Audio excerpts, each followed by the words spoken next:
sa garap. Pumunta lang naman sa swang sa mga negative energy at panghilot natin, no? At may mga sikarito tayong mga sangkap na mahirap makuha kung saan. So isa-isa natin itong mga kantabay, no? Yung mga sangkap natin na ipapakita sa inyo. Ito gaya ng dati mga kantabay, so napakasimple na itong meron lang sa atin dito na mga sangkap ay yung dating tinatawag natin na kahoy ng naging bato. So malaking bagay po ito at ito subok na sa mga gamitan, so ito ay subok ko na. Napakaganda yung mga kantabay, so magaan sa pakiramdam, sa negative energy, alisin niya ito at positive yung ihatid sa inyo. So ito yung yung durog ng tinatawag natin na kahoy na naging bato. Hindi natin siya tinapon para mapakinabangan natin mga kantabay. So yan, ito madami pa tayo niyan, pero tinitipid natin gawa ng mahirap makakuha ng ganyan mga kantabay. So meron tayong lana na panglagay natin sa ating gagawin na garapa. Sunod mga kantabay ay yung ito po pala ay lana ng unang biyernes ng buwan. So nabili natin yan sa simbahan para di na tayo maglana, para mabilis tayo. So sunod yung tinatawag natin na arawa. Ito, so ito kasi mga kantabay, bihira na din makakita ka nito sa gubat.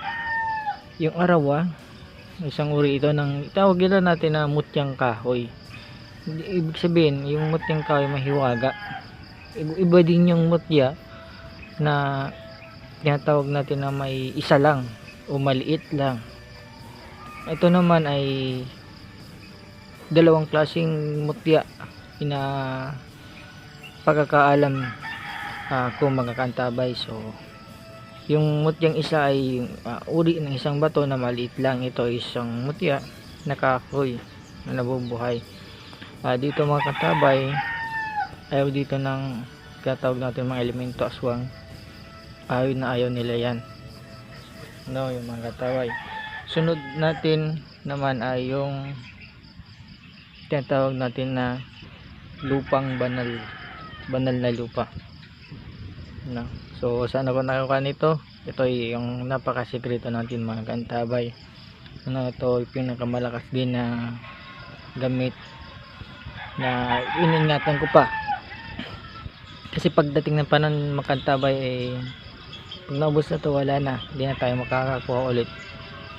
So ayan, papakita ko na sa inyo mga kantabay kung paano yung kasa, at napakasimple lang na walang halong orasyon. So hindi natin siya lalagyan ng orasyon, at ang gagawin lang natin mga kantabay ay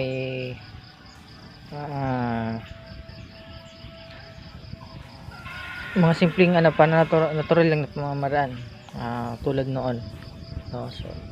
So unahin natin yung siyempre pag may unahin natin yung kahoy na naging bato. So maglalagay ka lang, kung meron ka niyan, maglalagay ka lang kahit na meron lang sa inyo, para di na kayo bumili mga kantabay. So lagyan natin ng mga kantabay itong tinatawag natin na bote. Ito ay lininisan na natin at para kahit ilagay sa sugat ay hindi ma-infection yung sugat. Yan So ayan.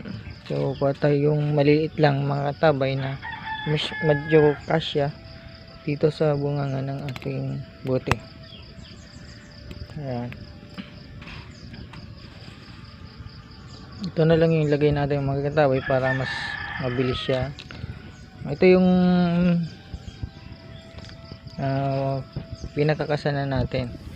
Ito yung talagang subok na wow, may tinatawag natin na sapi yung isang tao, lagyan mo lang nito. Hindi na basta-basta yan makakalapit o maalis na yun doon.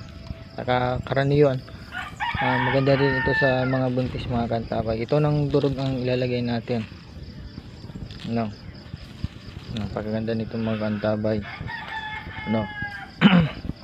Kung di po kayo nakapag-subscribe, please subscribe at pakihit na rin po ng notification bell para lagi po kayong i-update sa mga bago ko pong video na ina-upload. So pa-support naman po ng ating YouTube channel para upang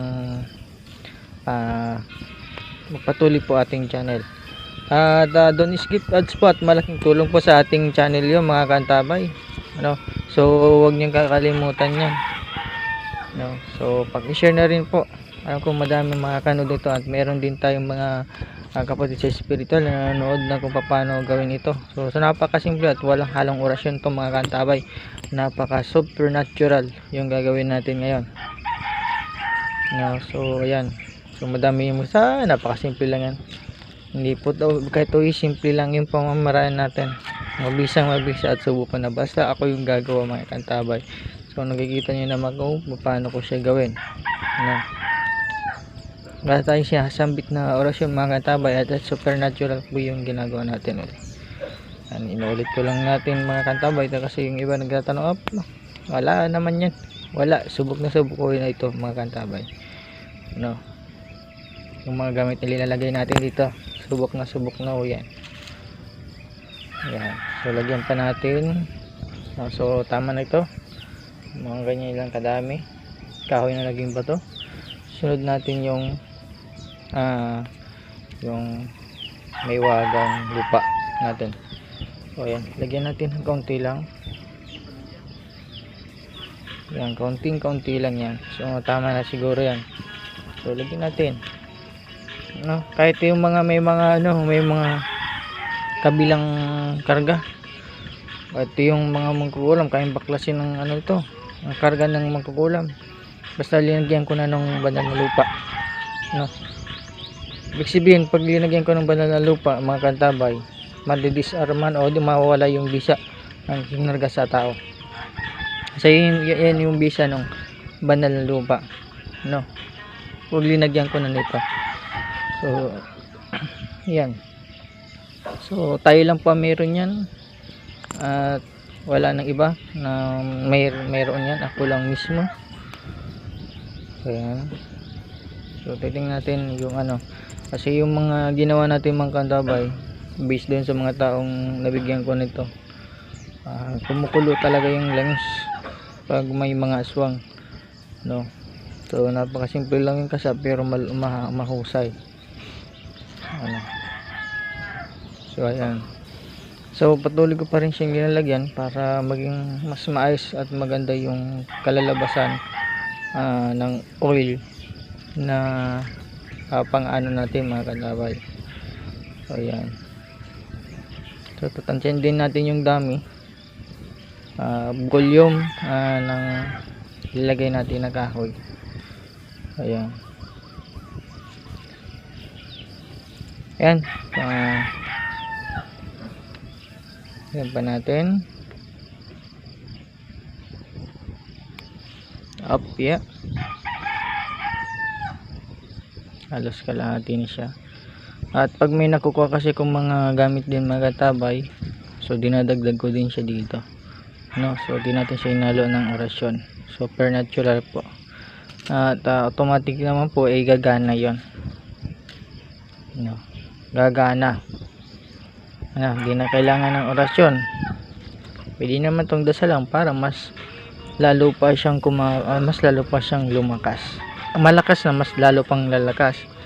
Yan yung nito, mga kantabay. So lagyan pa natin ng konti ng kahoy na naging bato.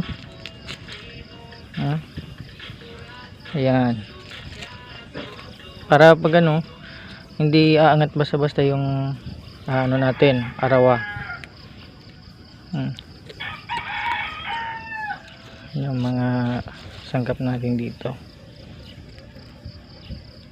Hindi kasi yun kasi yung mga ibang ano natin sangkap magkantabay. So kailangan po siyang i-push para maging okay siya. Ayan. So ito pa lang oil na gagamitin ko mga kantabay. Hindi ko siya bumabaho kasi ang gumagawa po niyan doon sa binilan ko ay mga matatandang gumagawa talaga ng mga lanang panggamot. Ayan. So lagyan pa natin. Ayan. Siguro okay na itong mga kantabay. So ayan. So napakasimple ng gagawin natin. At ilagay na natin yung oil na gawa sa first Friday ng buwan. So ayan. So lagyan na natin. Konti lang. So pag nagagawa ay bukal sa kalooban mga kantabay.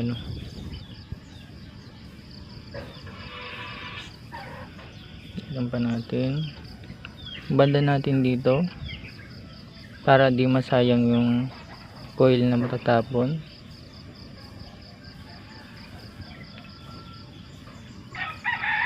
Ayan. Nakikita nyo na ba mga kantabay?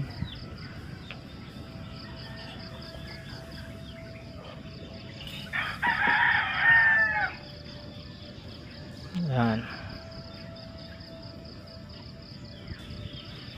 Saktong sakto lang yung oil natin na ginagamit ng kantabay.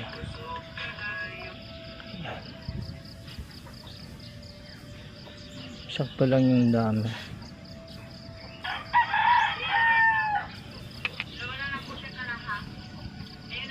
Ayan. So takpan na muna natin siya.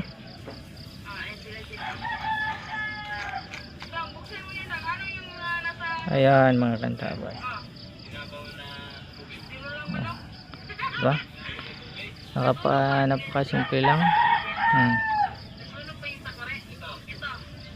Ayan. So pwede na mga kantabay o bumubula pa. Ba? Pag bago lang yung mga kantabay, bubula talaga yan. Diba? Pwede na itong gamitin. Babad lang natin ng mga ilang minuto at pwede na ulit itong gamitin mga kantabay. So ayan. So maraming salamat sa pagantabay at panonood mga kantabay. So please subscribe, like and share sa ating munting video. So ayan, ito po yung nakasan natin na bago na naman. At dadagdag namin na natin sa ating koleksyon. Maraming salamat kantabay. Ito po yung kombinasyon ng arawa at saka kahoy na naging bato. At isang nalo natin ng banal na lupa. Ingat tayo lagi at God bless po.